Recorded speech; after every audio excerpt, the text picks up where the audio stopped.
Tudo bem, pessoal? Professor Dr. Marcelo Silva. É muito comum nos depararmos com, às vezes, os indivíduos iniciando na faculdade de Educação Física, recém-formados no curso de Educação Física ou até mesmo formados há um bom tempo, utilizando-se dos termos cinesiologia e biomecânica aplicada ao treinamento de força quando o aspecto básico, quando alguns conceitos estão sendo equivocadamente errados. Vejo todos os dias, diga-se de passagem, profissionais dizendo: vamos melhorar o tônus muscular e fazendo inferência ao abaolamento do bumbum redondo na calça legging branca. Ou vejo os indivíduos dizendo: então o músculo está em insuficiência, isso ou aquilo. Só que na verdade, ao avaliar o vídeo, não tem nada do que o professor disse acontecendo naquele momento. Então, farei no meu canal do YouTube aqui uma sequência de vídeos, evidentemente falando dos aspectos básicos inerentes à cinesiologia e biomecânica. Vamos falar de osteocinemática, arterocinemática, vamos falar do aspecto da biomecânica aplicada ao treinamento de força, diferenças osteocinemáticas e biomecânicas entre diversos exercícios. Uma das coisas, por exemplo, que nós vemos em relação ao ponto básico é isso aqui, ó. Você pegaria, por exemplo, antes de continuar, eu gostaria que você deixasse o like aqui no vídeo, manda para alguns amigos, ativa o sininho de notificação para que você receba as notificações quando vídeos novos aparecerem aqui no canal. Dá trabalho fazer, é um canal totalmente imparcial, sem qualquer viés de interesse de qualquer empresa que produz equipamentos ou de suplementos esportivos. Então é totalmente tempo e destinado ao tempo investido meu, tá? Então vamos lá. Biomecânica. Ela avalia, por exemplo, o deslocamento do corpo no espaço em sua relação com o tempo. Vamos dar um exemplo clássico disso? 25 metros por segundo ao quadrado, a distância de deslocamento num determinado tempo. Isso você está falando da velocidade de um corpo. Nós podemos falar, por exemplo, das forças que agem sobre um corpo. Dentro do aspecto de forças que agem, a força da gravidade, o atrito, são forças que agem sobre o seu corpo. Na cinesiologia nós fazemos uma boa descrição dos movimentos que são produzidos pelos músculos, os movimentos angulares, aqueles que também são muito equivocados e muito mal analisados dentro da sala de musculação. Às vezes eu vejo um indivíduo falar: fiz uma adução e abdução. Não, você não fez uma adução e uma abdução, ou você fez um ou você fez o outro, porque quando você faz a adução, a gravidade faz a abdução. Se você fez a abdução de qualquer articulação, a gravidade fez o outro papel. Porque você dá nome para o movimento quando é um movimento ativo. E o movimento ativo é quando o torque muscular supera a resistência. Então nós temos vários aspectos conceituais que são muito mal propagados. Sem mais delongas, vamos para o vídeo e peço para que você acompanhe e fique, evidentemente, até o final. Antes de falar dos aspectos de treinamento de força, antes de falar de o exercício X ou Y é para determinado grupamento muscular, vamos aprofundar nas variações de exercício. Vamos falar do básico primeiro. E ele está muito errado dentro da sala de musculação. Primeiro, o que é uma tensão muscular? Ela se refere à força acumulada em um músculo. Pronto, começa por aí. O estiramento de um músculo, ou seja, o alongamento de um músculo, seja fazendo a desaceleração, por exemplo, de uma aterrissagem. Eu pulei, aterrissei. Essa aterrissagem, ela acumula uma tensão passiva. Por que passiva? Porque o músculo, o torque muscular está perdendo para a resistência. Quando você faz a ação excêntrica de um supino, por exemplo, você armazena energia elástica, armazena tensão passiva nesse músculo que será propagada, que será impulsionada, utilizada na próxima repetição, na próxima ação muscular concêntrica. Ao entender, por exemplo, tensão ativa e tensão passiva, você começa, por exemplo, a avaliar e entender melhor, por exemplo, o aspecto do método de ponto zero, que o pessoal deu o nome de um autor, de um fisiculturista para o método. Só que é um método que, por exemplo, em 2002, eu já fiz aula de judô e as pessoas utilizavam desse método dentro do judô. Então, assim, não sei quem criou, tá? Não sei quem criou, mas em 2002 eu já fazia o uso desse recurso, sem entender absolutamente qualquer aspecto inerente à educação física, tá? Então isso e quando você entende atenção passiva, você começa a entender em relação ao aspecto de, poxa, o meu aluno vai fazer o supino máquina, cuja primeira ação muscular é a ação concêntrica. Ele pede ajuda para poder fazer o start do movimento, mas ele consegue performar mais 5, 6, 7, 8 repetições ali sem a sua ajuda. Mas por que ele não conseguiu fazer o start, mas conseguiu fazer as outras repetições? Porque no início do movimento não havia energia, não havia tensão passiva acumulada. Ele precisou primeiro tirar um corpo, a resistência da inércia, para ir sem energia elástica ou energia por tensão passiva acumulada. Então isso deixa o exercício, deixa o movimento mais difícil. Tá? Então, com relação à tensão passiva, envolve unidades não contráteis de um músculo. Com relação à tensão ativa agora, são provindos ou são oriundos de unidades contráteis. É como se você tivesse esticado elástico e solta. Então, quando você agacha antes de um salto, aquele movimento de você agachar, você está acumulando tensão passiva e depois você salta. Se você agachar até 90 graus, ficar parado por 5 segundos, por exemplo, e depois pular, você vai conseguir atingir uma determinada altura. Se você agachar e pular, você atinge outra altura. Mas por qual motivo? Porque a tensão passiva acumulada durante a fase de excêntrica, a fase passiva, você acumulou essa energia e propagou ou propeliu na ação muscular concêntrica seguinte. Tá? Então, essa tensão total de um músculo se refere à combinação de tensão passiva e tensão ativa, que é quando, por exemplo, você faz uma ação excêntrica e uma concêntrica. Então, isso seria a tensão total de um músculo. O outro aspecto conceitual se refere à questão de tônus. Às vezes o indivíduo vira e fala assim, faz o bíceps. Aí o cara vai lá e faz o bíceps assim, pá. Aí o cara vê aquela bolinha do braço e fala, nossa, que tônus muscular bonito. O tônus muscular não se refere a uma escala visual, não se refere ao aspecto qualitativo, não se refere ao aspecto estético. O tônus muscular é uma tensão que existe no músculo em todos os momentos, inclusive quando em repouso. Essa leve tensão, ela permite com que você consiga contraí-lo de forma mais rápida. É como se fosse uma energia de prontidão. Você está sentado, contudo, com boa capacidade de se levantar e fugir de um predador ou fugir de uma determinada situação de risco. Então isso seria o aspecto relacionado ao tônus muscular.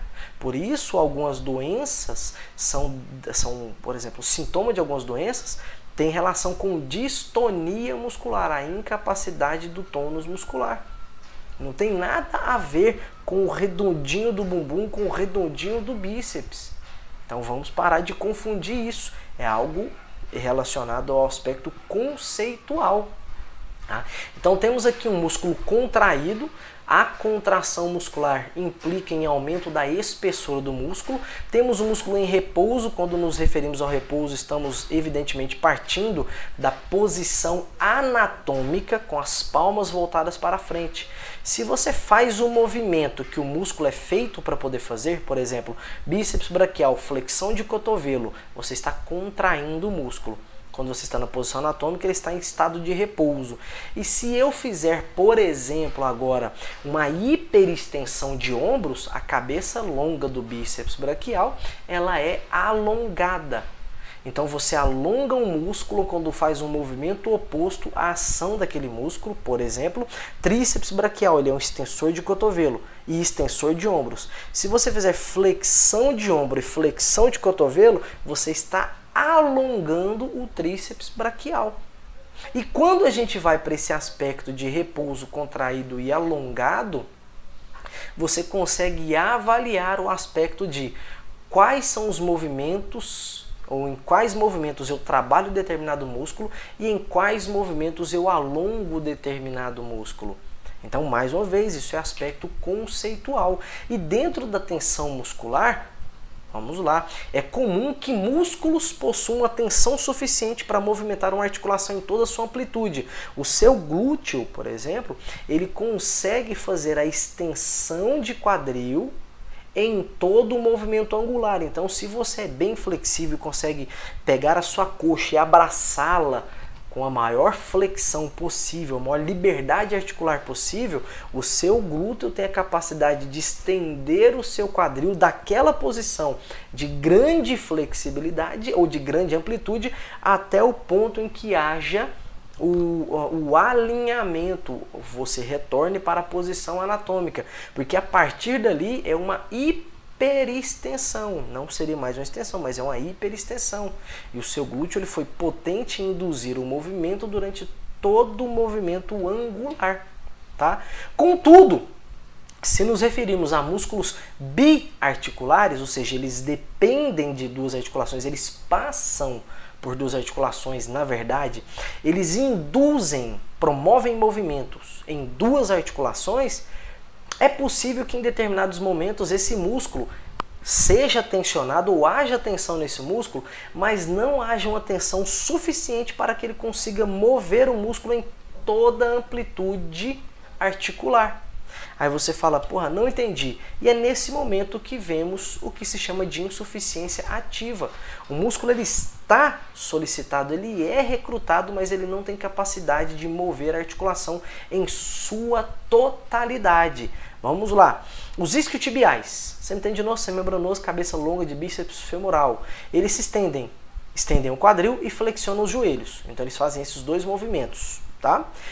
Em relação a flexão de joelhos, se você flexiona o joelho enquanto o quadril está estendido, a amplitude de movimento articular dos joelhos acaba sendo menor do que poderia ser. Olha isso aqui, se você está com seus joelhos flexionados, nessa imagem A aqui, se você está com seu quadril estendido, na imagem A, os seus joelhos eles não conseguem fazer a amplitude total do movimento. Contudo, é possível que se você flexionar o quadril, puxar o seu joelho, levar os seus joelhos para frente, você consiga flexionar mais o quadril. Professor, mas onde é que isso entra? Isso aqui da insuficiência ativa, ela entra na explicação da diferença entre mesa flexora e cadeira flexora. Durante a mesa flexora, os seus quadris estão quase que na totalidade estendidos. Haja visto que as máquinas, pelo menos dos últimos 20 anos para cá, praticamente todas as que eu vi na minha vida inteira, na verdade, elas têm um leve, quando você deita na máquina, ela tem uma leve flexão, ela obriga o seu quadril a ficar ligeiramente flexionado. Ou a plataforma de apoio de coxa é reta e o seu tronco fica declinado, ou o tronco fica reto e o quadril fica declinado, ou há um ligeiro declínio tanto para a base do seu quadril, da sua coxa, quanto para a base do seu tronco. Tá? Isso é para tentar atenuar a insuficiência ativa imposta aos isquiotibiais. Só que quando você vai para a cadeira flexora, a posição de 90 graus de quadril, somada à posição de 180 graus de joelhos, ou seja, quadril flexionado e joelhos estendidos, levando em consideração que os isquiotibiais são extensores de quadril e flexores de joelho, você o está alongando em sua totalidade. E isso você induz um pré-estiramento muscular, podendo acumular maior tensão passiva, e isso induz maior sobrecarga, maior tensão mecânica imposta àquele grupamento muscular. E é por esse motivo que durante a realização da cadeira flexora, você tem maior sobrecarga, nesse ponto a sobrecarga positiva, porque a sobrecarga do ponto de vista muscular, você tem maior sobrecarga nos isquiotibiais quando comparado à mesa flexora. Não quer dizer que um seja superior ao outro, eu vou fazer só cadeira flexora. Não, até mesmo porque durante a mesa flexora, você tem uma boa sobrecarga na cabeça curta de bíceps femoral e no sartório. Por outro lado, nós temos a insuficiência passiva. Durante a insuficiência ativa, a sua posição articular favorece, ou na verdade, deixa o músculo biarticular, entre aspas, mais encurtado. Isso atenua a capacidade de geração de movimento por parte desses músculos. A insuficiência passiva, por outro lado, ela é o oposto. É quando você está alongando o músculo até um certo ponto em que ele não consegue mais alongar sem que haja dano à estrutura miofibrilar. Vamos lá, o seu tríceps ele é extensor de cotovelo e extensor de ombros. Você consegue flexionar o cotovelo na sua totalidade e a limitação para flexão de cotovelo, ela não é inerente ao tríceps braquial. Mas chega um determinado momento que se eu aumentar o grau de flexão de ombros e somar com flexão de cotovelo, em um determinado ponto o meu tríceps braquial não conseguirá mais ser alongado.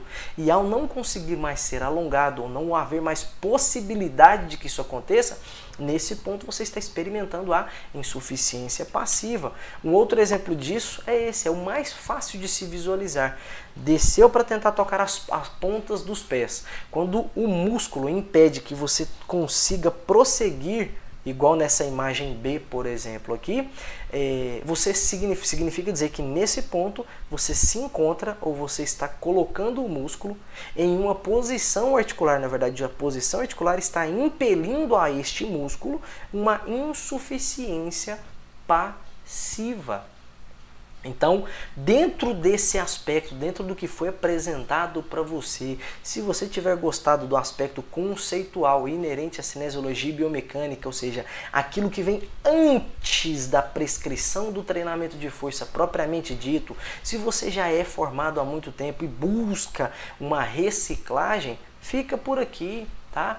Coloca aqui embaixo, fala, eu quero ver mais vídeos básicos ou com a base da cinesiologia e biomecânica para que eu faça uma reciclagem. Não precisa nem colocar o motivo, só coloca se quer ver ou não, se for interessante ou não. Tranquilo? Então, dentro desse aspecto, um forte abraço e fica com Deus!